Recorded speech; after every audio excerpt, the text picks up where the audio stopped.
खुलुमबाय स्टुडियोआव आं उदांस्रि मुसाहारि पर्बतजरा हालाम बासबारि गामिनि गायत्री ब्रह्म बिथाङा मिस टिन आसाम 2026 आव देरहासार जानो हादों। नंगौ कक्राझार जिल्ला पर्बतजरा महकुमानि सिङाव थानाय बासबारि गामिनि गायत्री ब्रह्मनि मिस टिन आसाम 2026 आव देरहासार जानो हानायनि थाखाय बिथांनि न'आव गोबां आफादफोरा नुजाथिफैदों।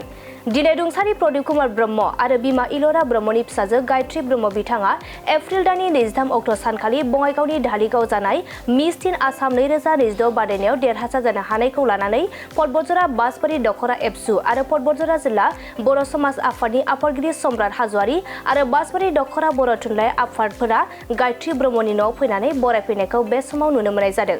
मख'नो गोनांदि बासबारि गामिनि गायत्री ब्रह्मनि न'आव फैनानै बरायफैनाय गौथुम आफादफोरा गायत्री ब्रह्मनि देरहासार जानो हानायजों लोगोसे बर' हारिनि थाखाय मुं लाखिनायनि थाखाय साबायखर बावदों आरो गोजौ फारसे दावगालांनो थुलुंगाखां होनायखौ नुनो मोननाय जादों।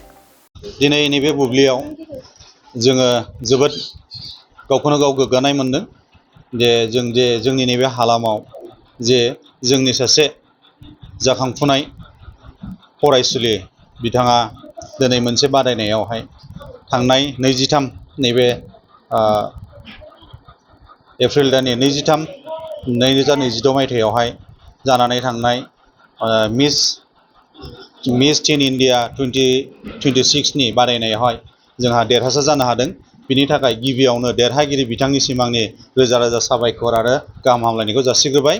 आरो बेजों लोगोसे दिनै नोंथांमोननि नैबे मिडियानि गेजेरजों आङो बेखौनो फोरमायनो सानदों जे जोंनि जाखांफुनाय गथ'फोरा बा फरायफुनाय गथ'फोरा खालि जोंनि फरायनायजोंल' नङा, गोबां लोब्बा लाखिनानै गाव गावनि जिउखौ जौगानाय लामायाव एबा आथिङाव गसंनो हादों। दा बिनिनो फोरमान होननानै आं बुंनो सानो। आरो लोगोसे आं बेखौनो बुंबावनो सानोदि जोंनि जेरै जेनेरेसनफोरा आरोखि गाव गावनि नाजानायखौ नाजाथाबोब्ला जाफुङैनि खुनु ओंथियानो गैया। दा बेनिखायनो आं खावलायगोन जे जोंनि इयुन जोलैफोरा जाहाथे जोंनि जिखुनु हाबायावनो फरायनायजों लोगोसे गेलेमुआवनो होन बा नैबे बायदि बादायलायनायावनो होन गोबां बिथिङावनो बादायनानै नाजाथाबोब्ला गोसो होनानै नाजाथाबोब्ला देरहासार जायो। आं बेखौनो जोंनि बासबारि गुदि बर' थुनलाइ आफादनि आफादगिरि हिसाबै आङो फोरमायनो सानदों। आरो लोगोसे बे गोग्गानाया जाहाथे जोंनि बे बासबारि ओनसोलनिल' नङा, जोंनि समग्र पर्बतजराल' नङा, समग्र बिटिसि बा समग्र बिटिसिल' नङा, जोंनि बर' हारिनि मोनसे जौगानाय बियो बा मोनसे जोंनि थाखाय गोग्गाथाव। दा बेनिखायनो आं सानगोन साफ्रोमबो जोंनि इयुन जोलैफोरा जाहाथे गावनि थांखिखौ नाजानो थाखाय गोसो होबथानानै नाजायो आरो जौगानाय लामायाव जौगालांनो हायो, देरहासार जानो हायो। लोगोसे जोंनि हारिखौहाय मोनसे बुहुमावहाय गेरेमसा हारि दानायाव मोनसे बिहोमा होलांनो हायो। आं बेखिनिखौ बुंनानै आंनि दिनैनि नैबे बरायनाय हाबाफारियाव फिन आङो जोंनि नैबे देरहासारगिरि जोंनि गायत्री ब्रह्म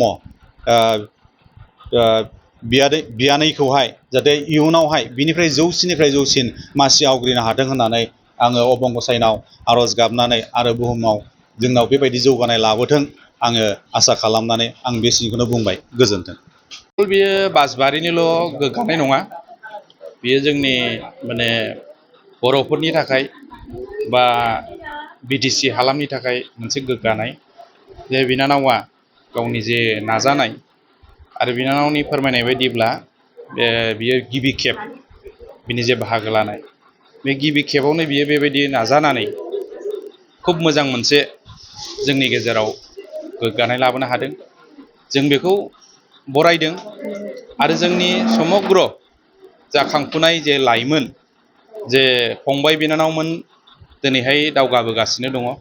जे फंबाय बिनानावमोना नैबे जाय बिनानावा जे मिस टिन आसाम जे टाइटेलखौ मोननो हादों, दा बेबायदियैनो जोंनि फैबाय थानाय लाइमोनफोरा नैबे नानि बायदि जे आरोबाव बाहागो लानानै बेबायदिनो हारिनि मोनसे मुंखौ लाखियो, हारिखौ गोजौआव दैखोलांनो हायो बा जोंनि बर' हारिखौ गोग्गानायनि गेजेरजों जे जोङो मोनफ्रोमबो बिथिङाव खम नङा बेखौ जे जोंनि गेजेरावहाय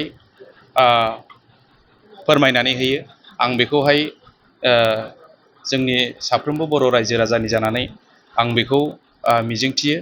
आरो जोंनि जेनोखि नैबे गोग्लैसोनाय पर्बतजरा जे ओनसोल, बे पर्बतजरा ओनसोला बै समावहाय जेब्लानाखि जोंनि जाय बिथांमोना जोंनि हारिखौ फोजाखांदोंमोन, जायखौ जोङो दिनै गुरुदेब कालिचरन ब्रह्म होननानै जोङो मिथिनाय जायो।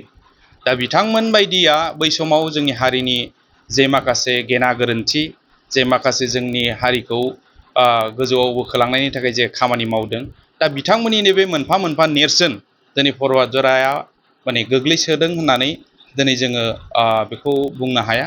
दिनै लासै लासैनो नैबे माखासे जे बिथांमोननि मावलांनाय बियो मोनफा मोनफा गोसारबोगासिनो दं आरो बियो जाफुंसारबोगासिनो दं।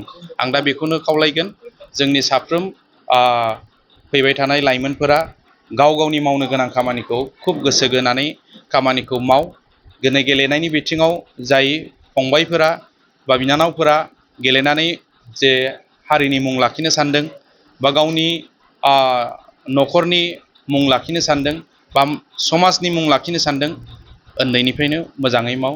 आरो जाय फंबाय बिनानावमोना जे मोसानाय खननाय बेफोराव मोजां मोनो, बिथांमोनाबो गोसो होनानै उन्दैनिफ्रायनो बेफोरखौहाय नाजाबाय था, आं बेखौनो खावलायगोन।